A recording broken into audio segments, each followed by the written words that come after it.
Bom, eu queria estar fazendo um episódio sobre outra coisa. Na verdade, o episódio de hoje seria sobre outra coisa mesmo, mas uma menina de 8 anos morreu no Rio e isso despertou uma série de questões aqui na minha cabeça que me fizeram sentar aqui e escrever um pouco e talvez gravar um programa sobre isso. Enquanto Agatha, de 8 anos, morria dentro de uma Kombi com um tiro da PM do Rio, uma outra jovem, um pouco mais velha, mas igualmente jovem, estava viajando de veleiro para algum destino da Europa para falar sobre mudanças climáticas. Greta é o nome da outra jovem. Ela ficou mundialmente conhecida após decidir que iria faltar aula toda sexta-feira para protestar sobre as mudanças climáticas e seus problemas em frente ao parlamento sueco. Ela é sueca. Bom, já posso perceber daqui o seu incômodo ao perceber o rumo dessa conversa. Você está se ajeitando aí, pois já está prevendo o que virá. Por conta disso, já está armando as suas defesas contra meus supostos argumentos. Mas calma, respira. Eu sumonei a Greta aqui nessa conversa, pois foi provocado por um texto do Anderson França, também conhecido como Dinho. Ele argumenta lá no texto dele sobre a facilidade com que essa criança branca escandinava mobilizou o mundo em menos de um ano, em torno de uma pauta tão vaga quanto vamos mudar tudo isso que está aí, mas relacionado ao clima. Em menos de um ano, essa mesma criança branca conseguiu ser indicada ao Prêmio Nobel da Paz. E aparentemente as pessoas parecem adotar essas pautas importantes, mas com um vazio pragmático ou proposital, para dar algum sentido para suas vidas. Pelo menos é o que parece. Ela, a Greta, é o fruto de uma antiga geração de brancos salvadores. Ela, no caso, pode apostar, vai encabeçar uma nova geração de brancos salvadores. E não que ela esteja errada sobre a pauta que ela escolheu. Ingênuo é quem acha que o capitalismo global está dando alguma bola para uma criança que mata aula às sextas-feiras. É inocente achar que a China, os Estados Unidos ou a Rússia, por exemplo, vão se importar com uma garota que pode matar aula para falar sobre o clima. Mas o ponto nessa conversa é que a Greta pode matar aula e ir andar de veleiro e falar obviedades sobre o clima. Ela é uma criança branca escandinava e a personificação do privilégio. Quem não pode é o Marcos Vinícius, que tinha 14 anos quando foi baleado pelo blindado da polícia militar. Provavelmente, Marcos Vinícius ouviu a vida toda que ele tinha que ir à escola para ser alguém na vida. A gente ouve isso a vida inteira. Agora imagina o estado de confusão mental de um garoto de 14 anos que ouviu a vida toda que a saída da vida difícil é estudar, ser trabalhador, e que agora está deitado no chão com um tiro no peito que provavelmente vai tirar sua vida. Tenta imaginar um garoto que estava fazendo tudo certo. Foi a sociedade que disse que ele tinha que estudar. Mas agora ele está morrendo com um tiro enquanto tentava ir à escola. Sabe qual é a frase mais famosa do Marco Vinícius? Ele não viu que eu estava com a blusa da escola. O mais perto que esse menino chegou de ser ouvido foi quando tomou um tiro. Essa frase saiu em todos os jornais do Rio. E o Marcos Vinícius só foi ouvido porque levou um tiro. O Marco Gomes, famoso em certos cantos da internet, também inspirado pelo texto do Dinho, fez um comentário no Twitter comparando o privilégio da Greta com a vida do Marcos Vinícius. Parece óbvio, mas aparentemente não é. No plano mais raso dessa reflexão que o Marco Gomes propôs, é o fato de que ela tem o direito de matar aula e ganhar um prêmio Nobel da Paz no caminho. Já o menino lá do Rio não tem direito nem de ir à escola sem tomar um tiro daqueles que são pagos para proteger ele.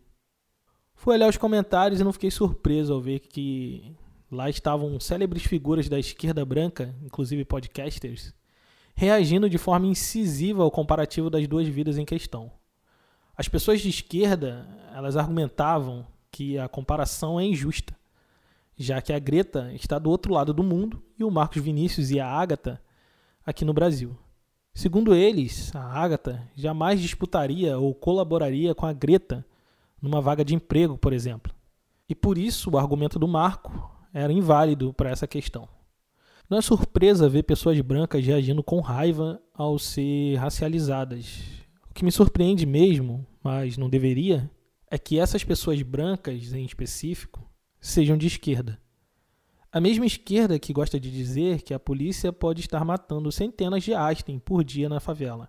Essa mesma esquerda é incapaz de ver a possibilidade que a Agatha algum dia fosse capaz de chegar a disputar um Nobel da Paz com a Greta. Quem dirá trabalhar no mesmo lugar que ela. E agora eu posso prever que você, pessoa branca que ouve esse podcast, está extremamente desconfortável, porque provavelmente é de esquerda e não está acostumado a ser racializado como nós somos. A pessoa branca se incomoda de ser chamada de pessoa branca, porque ela nunca experimentou ser tratada como um todo, uma tribo, e não como um indivíduo. Em toda a sua vida foi normal ser o padrão. O diferente do branco é que são alguma coisa. Pretos, vermelhos, amarelos. Você não. Vocês são a norma, o normal.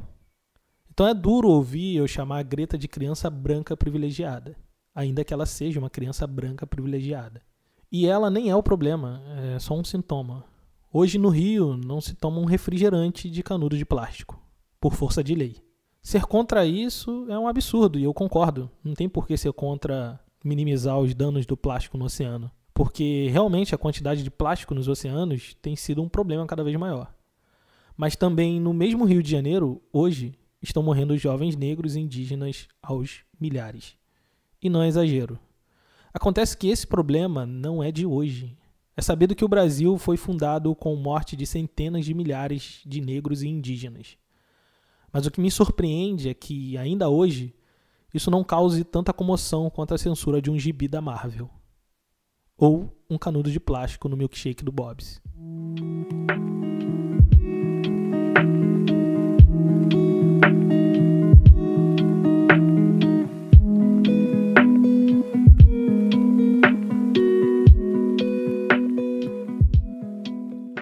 Eu acho, na verdade, muitos acham, que nós deveríamos resolver os problemas de hoje.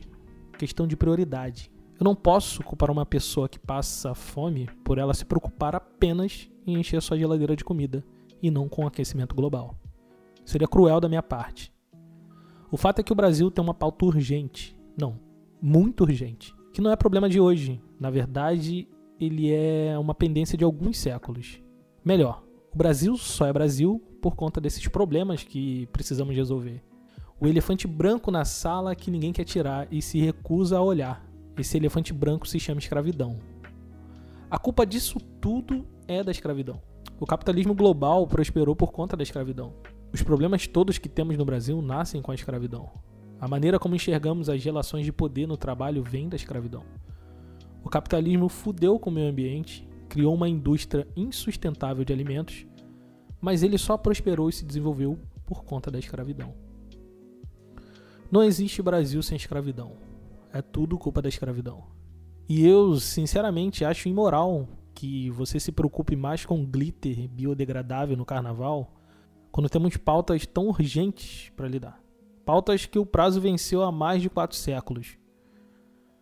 Mas você aí vai falar, mas porra, Thiago, dá para se indignar com o abate industrial dos animais e o canudo de plástico enquanto se luta contra o racismo. Uma coisa não exclui a outra. E eu concordo com você. Mas só tem um problema nisso. Vocês não estão lutando contra as duas coisas ao mesmo tempo. Você consegue entender que as mudanças do clima afetam a todos e por isso precisamos de uma salvadora como a Greta para avisar geral que a gente vai se fuder todo mundo junto se a gente não tomar uma atitude em relação ao clima. Isso vocês entendem.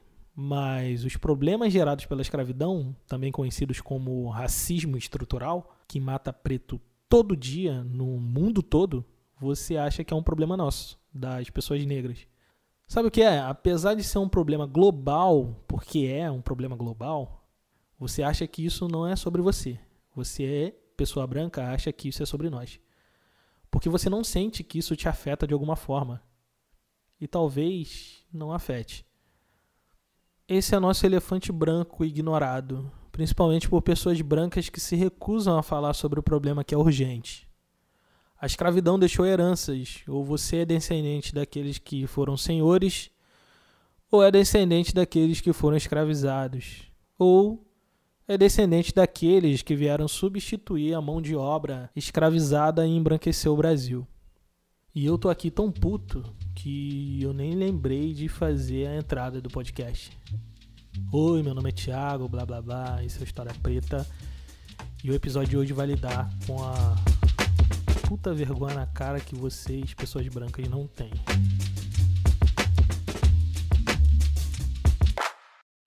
Imagina que alguém venha me convencer a separar meu lixo, a maneirar no consumo de coisas como plástico desnecessário, e eu fale assim: legal, mas isso não é problema meu. Provavelmente essa pessoa vai ficar pistola em me dizer: caralho, mano, isso afeta todo mundo, isso também é problema seu.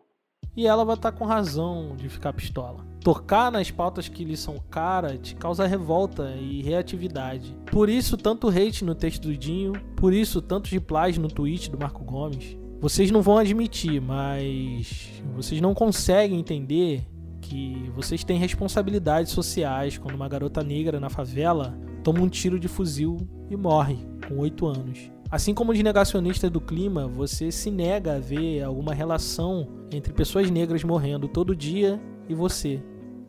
Afinal, você é uma pessoa boa, não votou no Bolsonaro. Recicla seu lixo, reduziu o consumo de carne e usa glitter biodegradável no carnaval. Até faz um post lamentando a última morte de um negro numa favela do Rio. Qual era o nome dele mesmo? Não sei. O fato é que as pessoas negras estão cansadas de falar sobre isso, de lutar contra um sistema criado por brancos para benefício de brancos.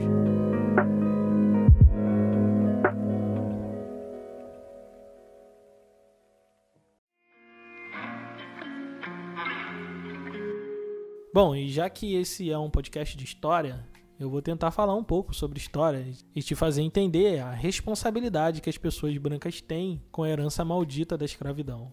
Apesar do Brasil escolher ignorar que um dia houve escravidão por aqui, os vestígios dela são evidentes.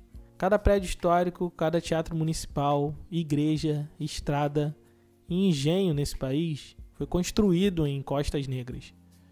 Esse país que vivemos não foi só o último país das Américas a abolir o sistema escravista. Ele também foi o país que mais recebeu pessoas negras sequestradas e escravizadas, além de ter sido o único a contar com escravizados em toda a extensão territorial. A estimativa é que no início dessa colônia, que na época não tinha nem nome, a cada 10 pessoas que chegavam por aqui, 7 eram pessoas escravizadas da África. Esse fluxo de pessoas vai demorar 3 séculos, resultando em mais de 4 milhões de vidas perdidas em campos de trabalho forçado. Essa terra foi o pesadelo de muita gente preta e indígena, e adivinha quem foram os responsáveis por isso. Em toda a história da humanidade, houve escravidão de um povo pelo outro. Mas a escravidão negra foi única em muitos sentidos.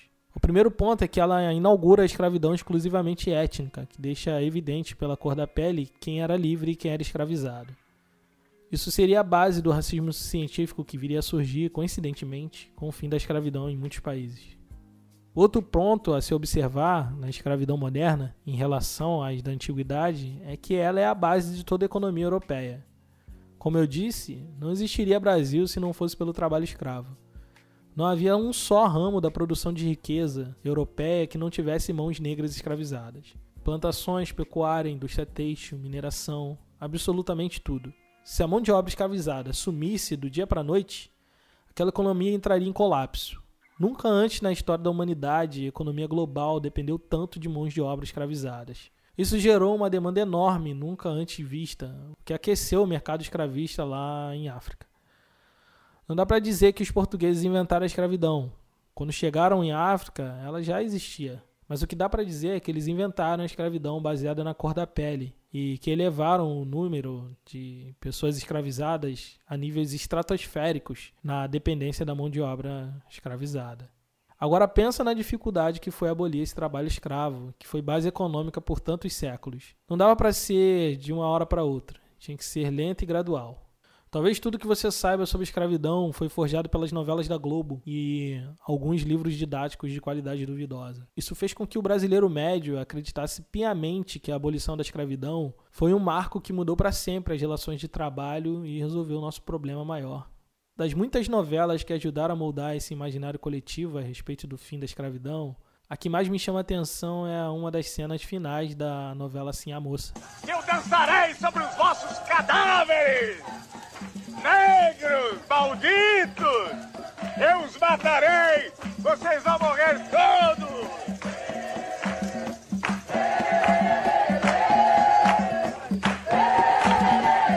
Nessa cena nós vemos ex-escravizados indo embora das fazendas e sendo imediatamente substituído por imigrantes italianos, homens brancos assalariados, logo após a assinatura da Lei Áurea.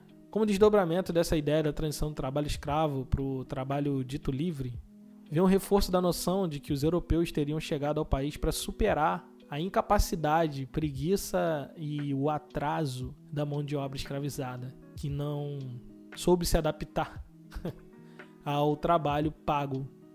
Quando acionamos a nossa memória sobre o fim da escravidão no Brasil, reforçamos estereótipos que não se sustentam na realidade. A ideia de que o Brasil importou mão de obra europeia por conta dos negros não serem adaptáveis ao trabalho livre é uma delas. Esse estereótipo é tão vivo no cotidiano brasileiro que os descendentes de europeus acreditam até hoje na suposta superioridade por meio do trabalho. Eu moro numa das cidades mais brancas no sul do país. E aqui é muito difundida a ideia de que somente eles são muito trabalhadores e que pessoas cariocas ou nordestinas são preguiçosas. Se você ouviu o nosso episódio sobre branqueamento racial, você bem sabe que no projeto de país do Brasil republicano, negros e indígenas não tinham vez. De fato, as condições de trabalho e moradia dos imigrantes europeus não foram das melhores. Mas eles receberam do Estado brasileiro bem mais do que jamais uma pessoa negra um dia sonhou em receber.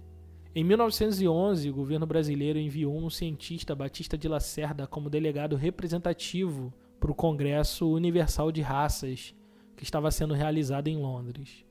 Foi lá que um sujeito expôs oficialmente a ideia eugenista tipicamente brasileira, que dava conta das nossas contradições. Porque, para Lacerda, a mistura das raças no Brasil não era um problema em si. Na verdade, era a nossa solução. Ele e alguns outros membros da classe científica brasileira acreditavam que se o Brasil introduzisse cada vez mais o elemento branco na composição geral da população, em até 3 gerações ou 100 anos, o Brasil seria totalmente branco e eliminaria a raça negra da sociedade. Ou seja, a morte de pessoas negras é um projeto político que está posto aí desde a fundação da República. Não é uma suposição, uma viagem na maionese, nada disso. É um projeto, está explícito. O Brasil nos queria mortos ou desaparecidos em até 100 anos, que no caso teria sido em 2011. Para isso, o Brasil vai investir pesado em propaganda nos países europeus para atrair novos imigrantes. A Lei de Imigração de 1890 vai prever o pagamento em quantia e dinheiro para conceder terras, cobrir gastos com sementes, material de trabalho e mantimentos para sustentar a família estrangeira por até 9 meses sem nenhuma preocupação. A ideia do governo era pôr em prática as ideias de teoria racial e assimilar culturalmente todos esses imigrantes desejáveis para que eles, se misturando e prosperando economicamente, pudesse tornar o Brasil um país mais branco possível. Em contraponto a isso, os nacionais livres, negros e mestiços, agora libertos, saíram da condição de escravidão analfabetos, sem dinheiro, sem assistência do Estado para ser reinserido no mercado de trabalho livre. Os imigrantes negros, e até mesmo alguns asiáticos no primeiro momento, vindos de onde fosse, eram impedidos de entrar no país por força de lei. O Brasil deixava claro que tipo de imigrante era o ideal para a conquista dos seus objetivos nacionais. O fato é que esse projeto de país tem dado certo. O objetivo era enriquecer e fazer prosperar os brancos, enquanto negros e indígenas definhassem e morressem. E se a gente olha para o nosso país hoje, é bem isso que está acontecendo. E isso é cruel em muitos sentidos, porque no mesmo dia que a Agatha morria por um tiro da polícia, um policial negro era morto com um tiro na cabeça de fuzil, porque a polícia que mais mata no mundo também é a que mais morre. E se você olhar para as fileiras que compõem o corpo de praças da Polícia Militar do Rio de Janeiro ou de qualquer estado, não vai demorar muito para perceber que a maioria é de negros mestiços. No Brasil, a cada ano, 30 mil jovens são assassinados. Desses, 77% são pretos. Números que ultrapassam do Sudão, Afeganistão e Iraque. Aos pretos do Brasil, estamos em território inimigo. Você pode achar que não tem nada a ver com isso, mas você se beneficia disso. Não tem como entender o porquê das favelas, o porquê de negros e mestiços serem maioria nas prisões, o porquê de serem mais mortos, mais iletrados, mais pobres, se não compreender o legado da escravidão. O legado baseado, sim, na cor da pele e na herança racial. Porque você, ainda que acredite ser apenas um trabalhador latino-americano, colhe os frutos dessa herança. E mesmo assim, escolhe ignorar tudo isso e seguir a vida normalmente, como se nada tivesse acontecido. Acontece que a gente precisa resolver esse problema, que é muito urgente. A gente não, vocês, pessoas brancas, precisam resolver esse problema. Vocês são a elite econômica que domina o globo, não nós. Só uma criança branca foi capaz de parar o mundo em torno de uma pauta. Vocês estão ligados no poder disso? É capaz da gente resolver o problema do clima, de todos os animais ficarem vivos no mundo, mas ainda assim continuarmos vendo corpos negros mortos toda semana na timeline do Twitter. Será que se uma mina branca fala pra você que o que tá matando os jovens negros no Brasil são as mudanças climáticas, será que você vai se comover? Será que só desse jeito toda essa gente branca, influente, global, vai entender que esse problema é também deles? Olha, eu não sou negacionista do clima ou insensível para os problemas da indústria alimentícia. Eu sei bem que quando as mudanças climáticas acabarem com as cidades, quem mais vai se fuder vão ser os pobres, que nesse país tem cor e tem lugar. Eu entendo que se a gente não mudar nossos hábitos agora, não vai ter planeta como conhecemos daqui a 30 anos. Mas olha, esse é um problema de agora que vai dar merda daqui a 30 anos. A gente está falando de uma porra de um acontecimento histórico que molda a nossa sociedade e tá matando preto todo dia. Eu sei que você tá puto. Talvez você esteja achando que eu fiz pouco caso do clima, dos animais. E, na verdade, eu tô até preparado para ser criticado por esse episódio. Porque ele é muito diferente de tudo que a gente já fez até agora. Mas a diferença entre as pessoas negras e as pessoas brancas conscientes dos problemas sociais e tal, é que as pessoas negras estão sempre dispostas a assassinar a sua reputação para não deixar o racismo passar. E você, branco? Acha fácil se posicionar em favor dos animais e tão difícil se posicionar veementemente contra o racismo estrutural que está matando criança de 8 anos hoje, não daqui a 30 anos, hoje? Eu sei. Uma coisa não exclui a outra, eu sei. Mas o que temos visto não é isso. Parece que uma coisa tem excluído a outra. Não estou vendo nenhum de vocês lutando pelas 2, 3, 4 coisas ao mesmo tempo. Como disse o Dinho lá no texto dele, o Carrefour continua vendendo alcatra e a polícia matando preto. Mas infelizmente, parece que um frango do Carrefour tem mais valor que a vida de uma criança negra. Vou pedir Santa Clara para clarear. Vou pedir Santa Clara para me ajudar.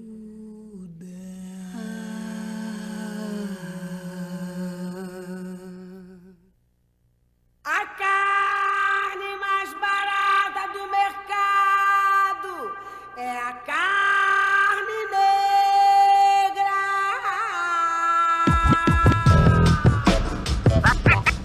Tá ligado que não é fácil, né, mano? É, mano.